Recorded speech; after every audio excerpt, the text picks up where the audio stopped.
Mi padrastro, Ricardo, metió a escondidas a su hija con todo y familia en mi departamento y, para rematar, aventó mis cosas a la cochera como si fueran costales. Cuando le reclamé, nomás se encogió de hombros y soltó: «Ella se merece ese departamento más que tú». Y lo peor es que mi mamá, Marta, se puso de su lado. Así que sí, lo hice, y de aquí nos vamos. Me llamo Clara Wilson y tengo 25 años. Desde hace 6 meses estoy viviendo en un departamentito que me asignó la empresa en Tijuana, de esos que cumplen, pero no abrazan. Todo es práctico, blanco, medio frío. Una cama, una mesa, una cocineta que apenas da para calentar algo, y ya. No se parece en nada al departamento amplio, de 3 recámaras, que heredé de mi papá en la Ciudad de México. Ese sí era hogar. Mi papá murió en un accidente de avión apenas un año después de que terminé la universidad. Todavía me acuerdo perfecto.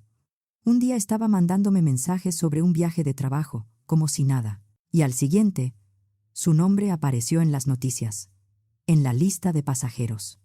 Sentí un golpe en el pecho, como si me hubieran apagado por dentro. Mi papá siempre se preocupó porque yo tuviera estabilidad. Mis papás se divorciaron cuando yo tenía 13. No fue de gritos ni de pleitos eternos, fue más bien triste. Se acabó, y ya. Él se fue a vivir a su departamento, y mi mamá y yo nos quedamos en la casa. Yo lo veía los fines de semana. Por un par de años agarramos un ritmo nuevo, distinto, pero sólido. Por ahí del segundo año del divorcio, mi mamá conoció a Ricardo.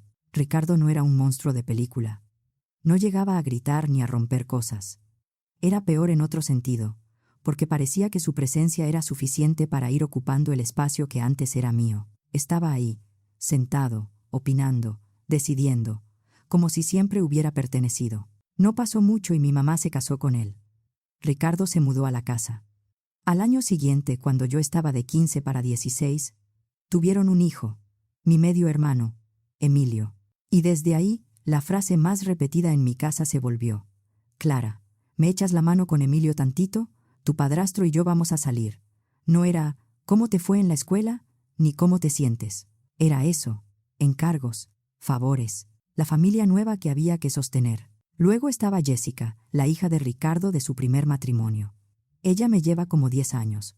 Cuando mi mamá y Ricardo se juntaron, Jessica ya estaba casada y ya tenía un bebé. Venía seguido con su esposo, Marco, y con el niño, y mi mamá se desvivía por ellos como si fueran visita de honor. Había una sonrisa especial, un tono dulce que yo casi nunca escuchaba conmigo. Tenía 17 cuando me cayó el 20 de verdad, de que yo me había vuelto algo así como un mueble en mi propia casa. Fue en una posada familiar, de esas reuniones navideñas donde ya todos andan con el intercambio y el a ver cuándo nos vemos. Jessica llegó con Marco y el bebé. Yo venía de la prepa, cansada, y cuando entré a mi cuarto, vi que no era mi cuarto. Mi cama ya no estaba donde siempre. Mis cosas, mis libros, mi ropa, todo estaba amontonado en el cuartito que mi mamá usaba como oficina. ¿Y mi recámara? La de toda la vida, tenía una cuna armada y una maleta abierta sobre mi colcha. Mi mamá estaba en el pasillo, evitando mirarme directo a los ojos. «Es nada más por estas fechas», me dijo, con esa voz de «no me hagas un problema. Jessica necesita el espacio para la cuna». Yo asentí. No hice escándalo. No lloré ahí mismo. Nomás me tragué el coraje y dije «sí». Pero algo se movió dentro de mí. Algo que ya no volvió a acomodarse igual. Cuando cumplí 18 me fui a la universidad. Mi papá pagó todo. Mi mamá y Ricardo no pusieron un peso. Yo casi no regresaba. Iba, a lo mucho, en el cumpleaños de mi mamá, por compromiso. En vacaciones, mi casa real era el departamento de mi papá, y mi refugio era mi abuela, Evelia, la mamá de él. Mi abuela se volvió mi roca. Tenía una manera de estar conmigo que no me hacía sentir estorbo.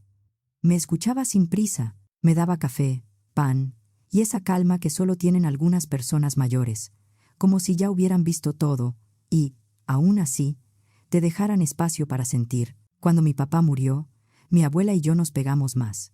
Yo me mudé de lleno al departamento que él me dejó. Era un departamento amplio, con luz bonita, y un olor a «aquí vivió alguien que te quiso». Yo intenté reconstruir algo con mi mamá. La visitaba de vez en cuando. Veía a Emilio, que iba creciendo curioso, inquieto, con ojos brillosos. Pero el golpe de realidad seguía. Cada vez que Jessica venía con su familia, mi mamá se encendía de emoción. Ya para entonces Jessica tenía 2 hijos.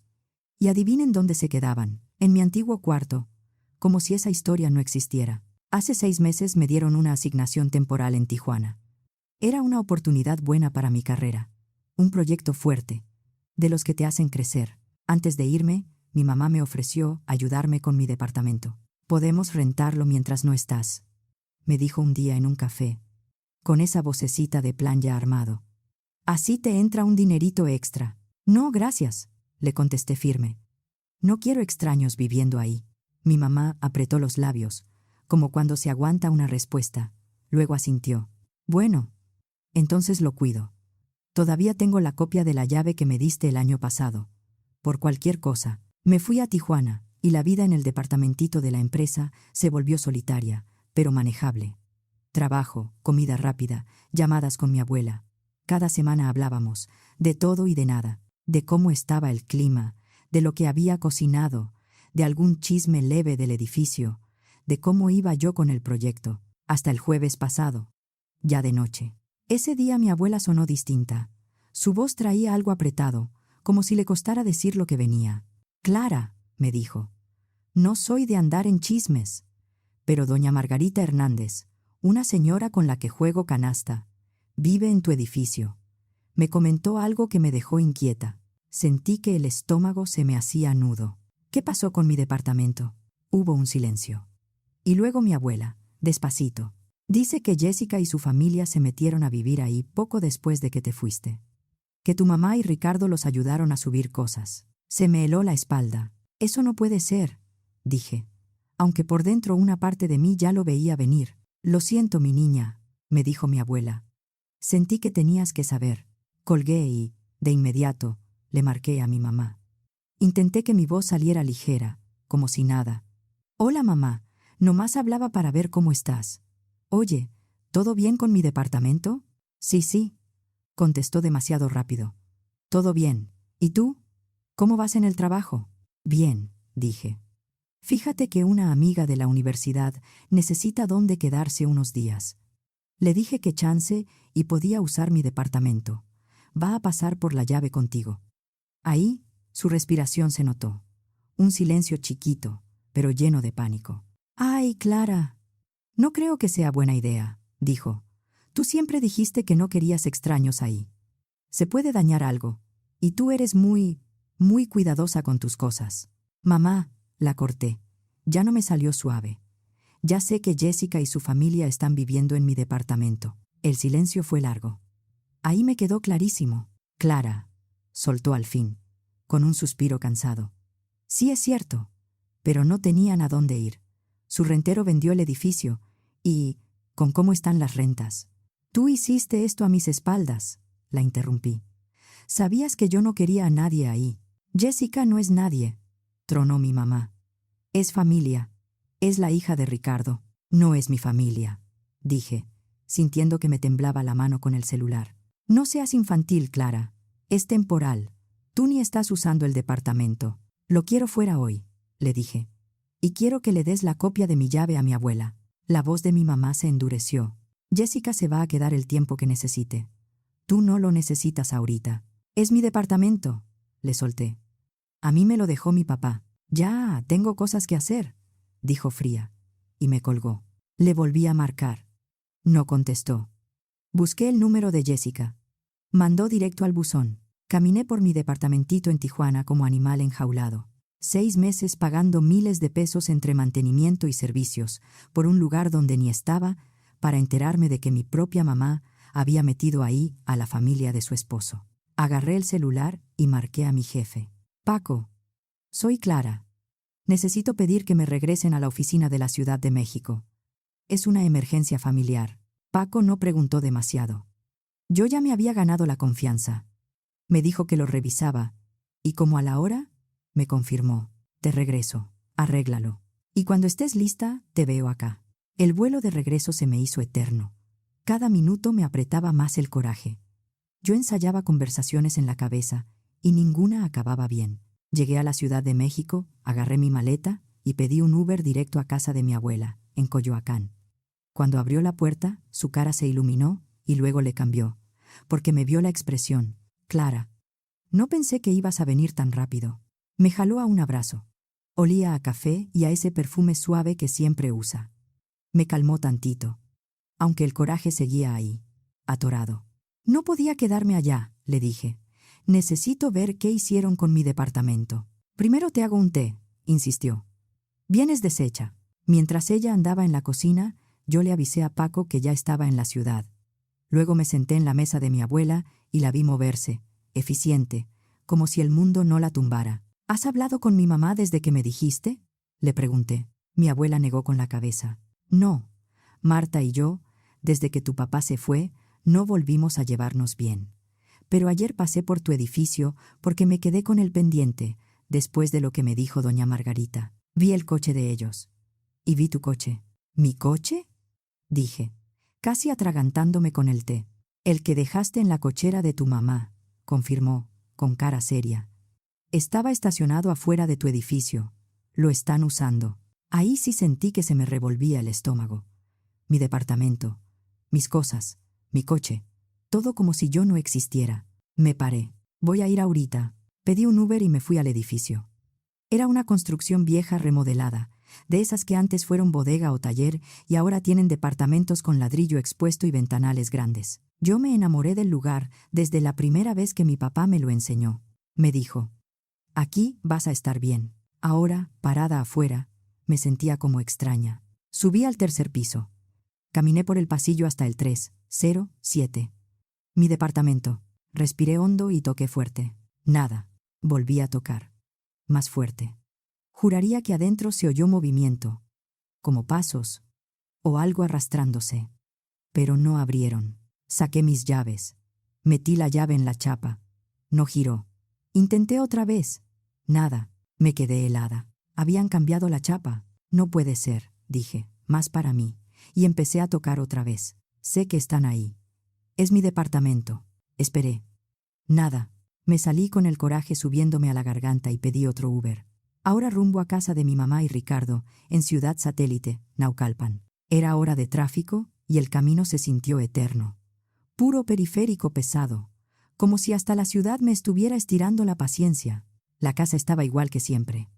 Pasto recortado, seto acomodado, el columpio que Ricardo le hizo a Emilio en el patio. Todo perfecto por fuera, como si adentro no se cocinara nada raro. Toqué el timbre con más fuerza de la necesaria. Mi mamá abrió. Su cara pasó de sorpresa a algo duro cuando me vio. Detrás de ella apareció Ricardo, con los brazos cruzados. «Clara», dijo mi mamá, plana, «¿qué haces aquí?». Ese tono, como si yo fuera visita incómoda, me dejó en shock un segundo. «¿Qué hago aquí?», repetí. «Vivo en esta ciudad, y vivo en un departamento que tú regalaste sin mi permiso. Deberías haberte quedado donde estabas», contestó mi mamá. «Aquí todo estaba funcionando». «¿Funcionando para quién?», le solté. Ricardo dio un paso al frente. «Jessica y Marco necesitan ese lugar más que tú», dijo, como si fuera lo más lógico del mundo. «Tienen hijos, Clara. Tú eres una sola». «Eso no lo vuelve su departamento», le dije. «Es mío. Me lo dejó mi papá». «¿Y tú lo dejaste vacío?», se metió mi mamá. Jessica perdió su lugar. «¿Querías que los dejáramos en la calle?», pudieron preguntarme, contesté. «O ayudarles a conseguir otra cosa. O que se quedaran aquí». La cara de Ricardo se puso más pesada. «Aquí no hay espacio. Además, Jessica se merece ese departamento más que tú. Tiene familia que mantener». Sentí que me ardía la cara. «¿Y mi coche?», dije, acordándome de lo que me dijo mi abuela. «El que dejé en tu cochera antes de irme». Ricardo se encogió de hombros. «Se lo dimos a Jessica. Su coche se descompuso y necesitaba moverse con los niños». Volteé a ver a mi mamá. Busqué algo. Un arrepentimiento. Una duda. Una mínima vergüenza. Nada. Su cara estaba como cerrada. «Tus cosas del departamento están en la cochera», dijo, como si me estuviera dando un favor. «Te las puedes llevar de una vez». «Están estorbando, repetí. Me salió la voz hueca, como siempre. Mi mamá se tensó un poco, pero no dijo nada. «Voy a pedir un flete», dije, sacando el celular. Me quedé parada en su entrada, sin aceptar su oferta tibia de «pásate tantito». No quería estar ahí. No podía. Cuando llegó la camioneta de mudanza, le indiqué al personal la cochera. Ahí estaban mis cosas, cajas apiladas sin cuidado, mi silla, mi buró, cosas amarradas con mecate, como si hubieran limpiado rápido para despejar. ¿A dónde se lo llevamos, señorita?, me preguntó el encargado. Le di la dirección de mi abuela. Mientras subían mis cosas, llegó Emilio de la escuela. Traía su mochila, el uniforme medio chueco, y cuando me vio, se le iluminó la cara. Clara. Corrió hacia mí, pero mi mamá lo agarró del brazo. Entra y haz tarea, le dijo. Clara está ocupada. A Emilio se le cayó la cara. Me miró como preguntando con los ojos. Luego, obedeció y se metió, volteando una vez más hacia mí antes de desaparecer. Cuando cargaron la última caja, me volteé con mi mamá. ¿Y qué vas a hacer cuando yo recupere mi departamento?, le pregunté. Porque lo voy a recuperar. No hagas problemas, Clara, me advirtió. Bajito. Jessica no tiene a dónde ir ahorita. Eso no es mi problema, le contesté. Me subí a la camioneta de mudanza, en el asiento del copiloto. Mientras arrancábamos, vi a mi mamá parada en la puerta, con esa cara que no dice nada y lo dice todo. En casa de mi abuela descargamos todo en su cochera. El flete me salió en unos pocos miles de pesos, y cada caja que bajábamos me dolía como si me estuvieran arrancando otra vez el lugar que era mío. Cuando el personal se fue, mi abuela me rodeó los hombros. ¿Y ahora qué?, me preguntó suave. Yo miré mis cajas, mi vida metida en cartón, las cosas que mi papá me dejó, los recuerdos, todo empacado para que otros se acomodaran. Mañana veo, le dije. Ahorita necesito dormir. Esa noche, acostada en el cuarto de visitas de mi abuela, tomé una decisión. Ellos estaban seguros de que yo iba a hacer lo de siempre. Tragarme el coraje, adaptarme, quedarme callada, pero no esta vez. Me levanté temprano. Me bañé. Desayuné con mi abuela. Y me senté con la computadora a buscar información. No para ponerme a jugarle a la abogada, sino para entender qué podía hacer sin meterme en un lío más grande. Propiedad, posesión, entrada sin autorización, uso de vehículo. Mi abuela me sirvió café. ¿Cuál es el plan?, me preguntó. Voy a levantar una denuncia, le dije. Se metieron a mi departamento sin mi autorización, y están usando mi coche. Mi abuela asintió. Seria. Llamé para preguntar el procedimiento, y me dijeron que lo correcto era acudir a la fiscalía, a una agencia del Ministerio Público, para presentar el caso. También me dijeron algo claro, que un desalojo formal lleva su camino, pero que podían dar acompañamiento para evitar pleitos, para dejar constancia y para que hubiera entrega voluntaria de llaves, si la gente accedía. Agarré mi credencial del Instituto Nacional Electoral, copias digitales de las escrituras del departamento y los papeles del coche. Le di un beso a mi abuela y salí. En la fiscalía me atendió una oficial de apellido Martínez. No era de sonrisa fácil, pero tenía ojos amables. Le expliqué todo. Ella fue tomando nota. Si el inmueble está a tu nombre y no hay contrato ni autorización tuya, se documenta como ocupación sin consentimiento, me dijo, cuidando las palabras. Y lo del coche, uso sin permiso. Vamos a dejarlo asentado. Le enseñé los documentos. Ella revisó, comparó datos. Está claro, dijo al final. Podemos acompañarte hoy mismo para dar fe de que eres la propietaria, pedir entrega voluntaria de llaves y evitar que esto se ponga feo. Si se niegan, se asienta la negativa y tú sigues el trámite por la vía correspondiente. ¿Va? Sentí por primera vez en días que no estaba sola. ¿Hoy?, pregunté. Hoy, confirmó. Dame una hora para coordinar. Esa hora se me fue entre llamadas y café malo de máquina. Le avisé a mi jefe Paco lo que estaba pasando. Le dije que iba a arreglarlo y que el lunes estaba lista para regresar. Como lo prometió, la oficial Martínez volvió con otro elemento, el oficial Ríos. Me dijeron que nos veríamos afuera de mi edificio. Yo pedí un Uber porque mi coche seguía en manos de Jessica. Nos encontramos ahí y subimos juntos en el elevador al tercer piso. Mi corazón iba como loco. La oficial Martínez tocó la puerta del 307 con firmeza. Autoridad. Por favor, abran la puerta. Pasaron segundos largos. Se oyó movimiento adentro. Finalmente, una voz de hombre, la de Marco, preguntó detrás de la puerta. ¿Qué pasa? ¿O qué? Abran la puerta, por favor, dijo el oficial Ríos, serio. La puerta se entreabrió. Marco asomó la cara. Cuando me vio a mí, se le abrieron los ojos. «¿Qué te pasa, Clara?», soltó, de mala gana. «Abra por completo», indicó la oficial Martínez. Marco abrió. Y ahí estaba Jessica, en mi sala, con un niño cargado y otro asomándose detrás de sus piernas. Mi departamento, mi lugar, estaba lleno de sus cosas.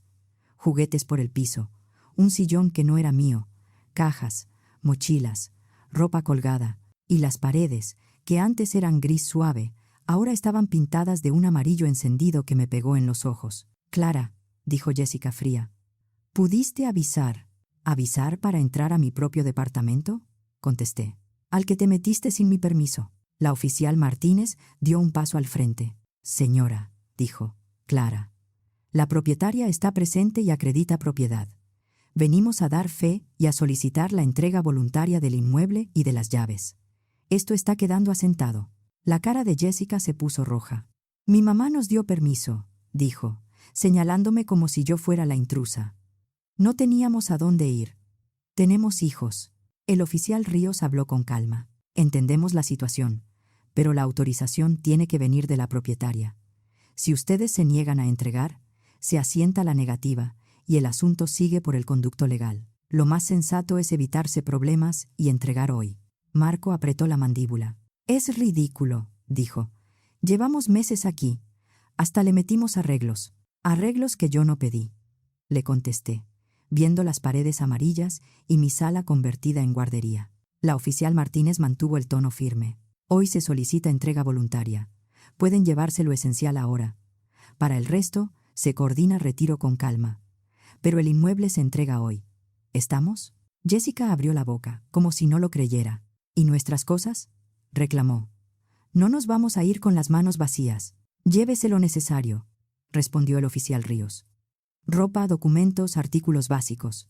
Para lo demás se deja constancia y se acuerda. No se trata de pleito. Se trata de ordenar». Jessica empezó a llorar. El niño que cargaba se inquietó. El otro se pegó a su pierna.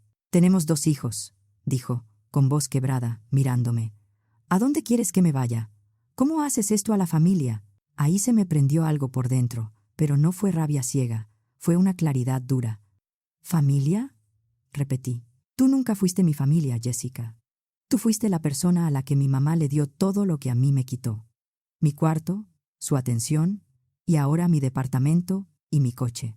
Ya estuvo». Jessica lloró más fuerte, como si le hubieran apagado el orgullo. «Eres igual de fría que tu papá», soltó, con malicia.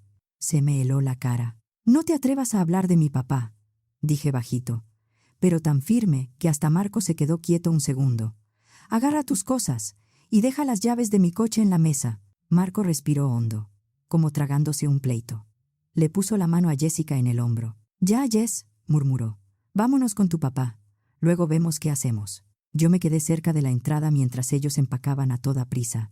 Maletas, ropa, juguetes, pañales. Jessica me aventaba miradas cargadas de coraje entre sollozos. Los oficiales se mantuvieron ahí, vigilando que no hubiera daños. Como 1 hora después, ya estaban listos. Jessica pasó junto a mí sin decir palabra. Los niños la siguieron, uno medio lloroso, el otro callado. Marco dejó unas llaves sobre la mesa. Con un golpe seco. «Le arreglamos una fuga del baño y cambiamos unas cosas», dijo amargado, como buscando cerrar con algo. «De nada», no le respondí. No porque me faltaran palabras, sino porque ya no quería darles ni eso. Cuando salieron, la oficial Martínez me preguntó si yo quería que también quedara como asunto aparte lo del coche. Me quedé un segundo pensando. «Que quede asentado, sí», dije. «Pero no quiero que esto se haga más grande. Solo quiero mi vida de vuelta». Me dieron unos documentos para firmar, confirmando que se había hecho entrega voluntaria y que la autoridad había dado fe de la situación. Se fueron. Cerré la puerta, sola, y caminé por mi departamento despacio, como si entrara por primera vez. Vi el sillón feo, las cosas cambiadas de lugar, mi cocina revuelta, mi espacio de trabajo convertido en cuarto de niños. Entré al baño y ahí lo vi.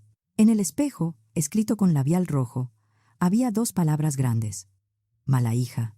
Me quedé viéndolo, viendo mi reflejo detrás. Si esto me hubiera pasado 6 meses antes, tal vez me habría puesto a llorar ahí mismo. Tal vez habría sentido culpa. Pero en ese momento, lo que sentí fue algo frío y firme. Agarré una toalla de papel, la mojé y empecé a borrar el labial. Despacio, sin prisa, como quien limpia una mancha que ya no quiere en su vida. Cuando el espejo quedó limpio, me asomé a la ventana de la sala. Abajo vi a Marco acomodando maletas en un coche que no era el mío. Mi coche estaba estacionado cerca, y por primera vez lo vi como lo que era, otra prueba de que se pasaron. Los vi irse. Y cuando desaparecieron, sentí que me quitaban un peso de encima. Los días siguientes fueron un torbellino. Llamé a un cerrajero y cambié chapas. Avisé a la administración del condominio que solo yo podía autorizar entradas y que no se entregara información ni acceso a nadie. Pedí limpieza profunda. Organicé que una mudanza trajera mis cosas de la cochera de mi abuela. Me dolía ver mis muebles fuera de lugar, mis recuerdos movidos como si nada. Lo primero que hice fue pintar. Ese amarillo me gritaba. Me tomé un día entero en regresar las paredes a un gris suave, el mismo que a mí me gustaba. Me subí a una escalera, rodillo en mano, y sentí que cada pasada era recuperar un pedacito de mí. El celular no dejaba de sonar. Mi mamá marcó una y otra vez. Ricardo también. Y luego Jessica. Yo no contesté. No tenía nada que hablar. Solo le contestaba a mi abuela. ¿Se quedaron con tu mamá?, me dijo en una llamada. Marta me marcó hecha una furia. Le colgué. Ya no tengo paciencia para eso. Gracias, le dije, con el rodillo todavía chorreando pintura. De verdad. Gracias. Al tercer día, mientras acomodaba libros en el librero, volvió a sonar mi celular. Era mi mamá. No quería contestar, pero algo en mí, tal vez por cerrar el círculo, apretó el botón. ¿Qué quieres?, le dije sin rodeos. ¿Cómo pudiste hacerle eso a tu hermana?, me soltó, con una voz aguda que no le escuchaba desde hace años. Los dejaste en la calle con niños. Respiré hondo. Puse el libro sobre la mesa. Primero, Jessica no es mi hermana. Segundo, no dejé a nadie en la calle. Están contigo, que es donde debieron estar desde el principio. Pero no pueden quedarse aquí mucho tiempo, dijo mi mamá. Y ahí por primera vez se le coló algo de desesperación real. Esta casa no es tan grande para todos. No es mi problema, contesté. Eso lo debiste pensar antes de regalar mi departamento sin preguntarme. Mi mamá chasqueó la lengua, como si yo fuera la que no entiende. Eres egoísta, soltó. Jessica necesita ese departamento más que tú. Me quedé callada un segundo, esperando que ahí parara. No paró. Además, siguió, bajando un poco la voz, como si fuera algo obvio, tu abuela ya está grande. No va a tardar, y cuando se vaya, tú también vas a heredar su casa. Tú puedes dar tu departamento a Jessica. Te sobra. Sentí que se me apretó la garganta. ¿Eso era?, pregunté bajito. ¿Crees que a mí me sobra? Entonces, ¿tú decides repartir lo que es mío? Clara, no exageres, dijo rápido. Estamos hablando de familia. No, mamá, le contesté. Estamos hablando de mi propiedad, la que mi papá me dejó a mí. Y lo que mi abuela haga con su casa es asunto de ella, no tuyo. Hubo una pausa. Y luego mi mamá cambió el tono, como si se pusiera una máscara amable. Mira, Clara, chance nos agarramos en mal momento. ¿Por qué no vienes a cenar hoy? Lo hablamos como adultos. Emilio te extraña. Eso me jaló por dentro. Emilio, ese niño que me buscaba con los ojos cuando mi mamá lo apartó de mí. Ese niño que no tenía la culpa de nada, pero me enderecé. Lo de hablar era antes de que me quitaran mi casa y mi coche, dije, y enseguida me corregí para no dejar dudas. Antes de que me quitaran mi departamento y mi coche. Ya no hay que hablar. Mi mamá se quedó callada, y yo sentí que si no lo decía en ese instante, me iba a regresar al papel de siempre. Ya no quiero que me llames, solté. Y no te acerques a mi departamento. Clara, se acabó, mamá, dije. Y me dolió, pero lo dije. A Emilio, dile que lo quiero. Que cuando sea más grande, si quiere buscarme, aquí voy a estar. Pero tú, Ricardo y Jessica, ya no son mi familia. Colgué antes de que respondiera. Bloqueé su número. Bloqueé el de Ricardo. Bloqueé el de Jessica y el de Marco. Luego me senté en mi sillón ya recuperado, en mi sala ya limpia, y lloré. No por ellos. Lloré por mí. Por los años que pasé intentando ganarme un lugar donde nunca me lo iban a dar. A la mañana siguiente tocaron mi puerta. Me asomé por la mirilla y me sorprendí. Era Paco, mi jefe. Abrí. Buenos días, dijo, con esa sonrisa tranquila que siempre trae. Traigo unos documentos del cambio de sede. Y la verdad, tenía una reunión cerca. Quise pasar a ver si estabas bien. ¿Puedo? Sí, le contesté. Todavía con cara de no entender por qué estaba ahí. Puse café. Mientras se hacía, Paco caminó por la sala. Está muy bien tu lugar, comentó. Mucho mejor que el cuartito que te dieron allá. Me salió una risa chiquita. Gracias. Era de mi papá. Nos sentamos con café. Y yo, sin planearlo, le conté todo. El divorcio, el segundo matrimonio de mi mamá, la muerte de mi papá, la herencia, Jessica, el departamento tomado, el coche, la denuncia, la entrega voluntaria, la pintura, el corte. Paco escuchó, sin interrumpirme. Cuando terminé, se quedó un segundo pensando. Bueno, dijo al fin. ¿Lista para regresar a trabajar? Sí, respondí. Lo necesito distraerme, asintió. Perfecto. Empiezas el lunes. Hay un proyecto que te va a quedar. Cuando se fue, le marqué a mi abuela. Vente a cenar hoy, le dije. Te debo una cena decente. Esa noche comimos en mi comedor, ya más ordenado. Platicamos, y yo le conté lo de la llamada con mi mamá. Corté con ella, le dije, con una culpa que me picaba por dentro. A veces siento que eso me hace mala persona. Mi abuela apretó mi mano. Te hace una persona con límites, dijo. Y eso es algo que tu mamá nunca respetó. Tu papá lo entendería. Me quedé mirando mi plato. Me duele por Emilio. Admití. Él va a crecer, dijo mi abuela. Y va a entender. Y si no entiende, también será su decisión. Pero tú no puedes cargar con todo lo que tu mamá decidió hacer. Pasaron los meses.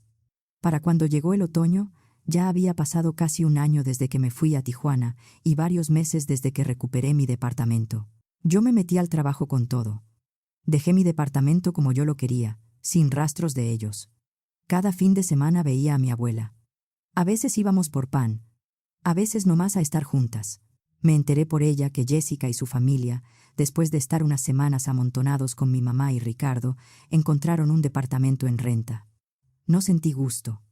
Sentí alivio, como cuando cierras una puerta y por fin deja de entrar aire frío. Un sábado en la mañana, a inicios de otoño, estaba desayunando en mi cafetería de siempre.